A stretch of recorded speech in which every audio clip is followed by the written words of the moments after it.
Hi everyone, this is your interviewer Farah and I have here with me Anjli. Welcome. Can you please introduce yourself and the organization you're representing? Thank you, Farah. Thank you for having this interview. I'm Anjli Narwani. I am a digital education advisor and founder and director of Elearning Angels. And that's what's brought me here today. Thank you so much for the introduction. First of all, congratulations on the award. How does it feel to receive this recognition? Thank you. Thank you. I think I felt exhaled to be recognized as a leader. I've been recognized before for my teaching, my research, but as a leader for entrepreneurial work, this is the first time I've been recognized, and it felt really good. It felt motivating, I guess, and it also felt a sense of recognition, not just for my own work, but for the work of my team of e-learning angels, and the people who've been my support system, my family, my sister who always believed in me, always championed me. Don't lose hope.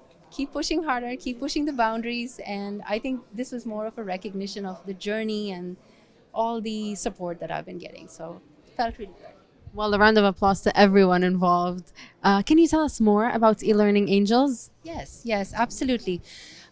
We are, in a sense, a startup in the Middle East. Our focus is really on helping institutions, educational institutions, schools, and universities cope with the needs of the digital age in a sense of transferring curricula, teachers, teacher training to online platforms.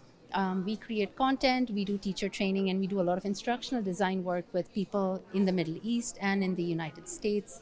A lot of our work is centered around creating humanistic learning experiences so people don't feel disconnected from what we really need in terms of social interactions when they are, for example, on Zoom, in a Zoom classroom, or trying to work asynchronously with digital learning materials. There is always generally a research based complaint on not having much interactivity and not having the social emotional cues that are necessary to keep students engaged and motivated. That's where we're really centered on, is differentiating the material we create and differentiating the learning experiences we create by making sure they're human-centered and they are not disconnecting people from their social and soft skills development, both children and adult learners.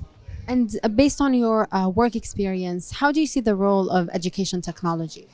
Thank you for that question. Yes, I mean, because our work is not just centered on technology, it's also centered on the interface of human, technology, and education. That's where we're situated. I think it's a general consensus in our field, in the education industry, and among professors and teachers in general, but also across corporate and the world, that technology has become an embedded part of our day-to-day lives. COVID 19 accelerated that recognition and the absorption, almost to the extent of becoming a need, a necessity in our day to day work lives, and especially in education with all the disruption that was faced. So it's here to stay. There's no argument to that. But the core element that I'm concerned about and also inspired by is making sure that we are not falling into the trap of inequitable use of technology, or the opening or the widening of the gap in education further because of affordances to technology.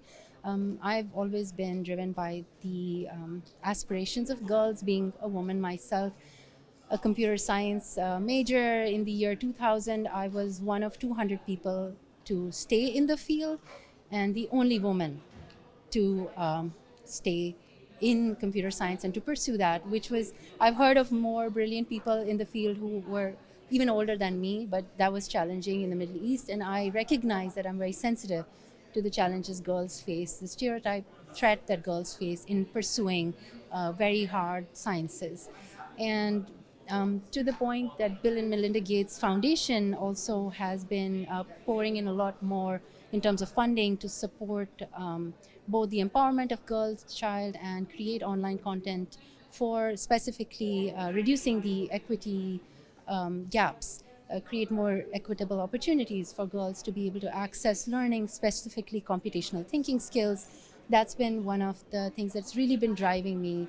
So to address the question of how I see the role of technology is, if we are responsible in the way we design learning, in the way we design education, and in the way we are cognizant of creating equitable affordances for children, we will be able to leverage the benefit of it. It's a game changer.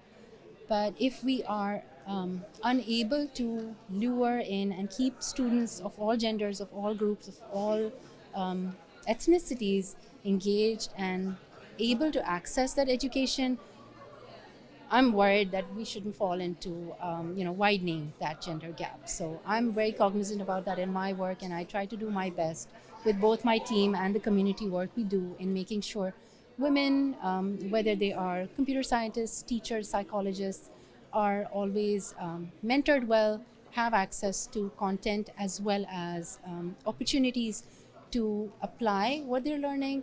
So I make sure that we're trying to create our learning experiences on the same principles. That is truly impressive and very inspiring as well. Thank you so much for all the incredible work that you do. Allow me to ask you about your experience at the conference so far. Have you been able to network with a lot of people? It has been wonderful. I have to say, I am super impressed by the turnout. I was happy to see that this year we've had a much bigger turnout, given that all the restrictions and all the lockdowns are behind us in most ways. And yes, it's been a great opportunity to meet lovely people, people from all facets of the education industry, as well as from different continents. So I think this is a brilliant, brilliant platform for people to be able to not only network, but exchange and cross fertilize, so that we can make the entire education system a better, more diverse, and more sort of taking in the beauty of diversity into our work of education. We're pleased that you're having a great experience here. Can you share with us any social media platforms that you're on so that people can reach out to you? Absolutely, yes. Well, usually LinkedIn is the best way to go, but LinkedIn probably is a little bit more formal, to be more casual. I love using our WhatsApp group on Elearning Angels. You can contact me on elearningangels.com. Our WhatsApp channel is available from there. That's the best way to be able to reach me or any of our team members. We're not that big a team. We're spread over 4 continents, so you'll always find somebody at any time in the day. There'll be someone there to be able to talk to you. That is incredible. Thank you so much. It's been a pleasure interviewing you, and congratulations again. Thank you, Farah. Thank you. Appreciate it.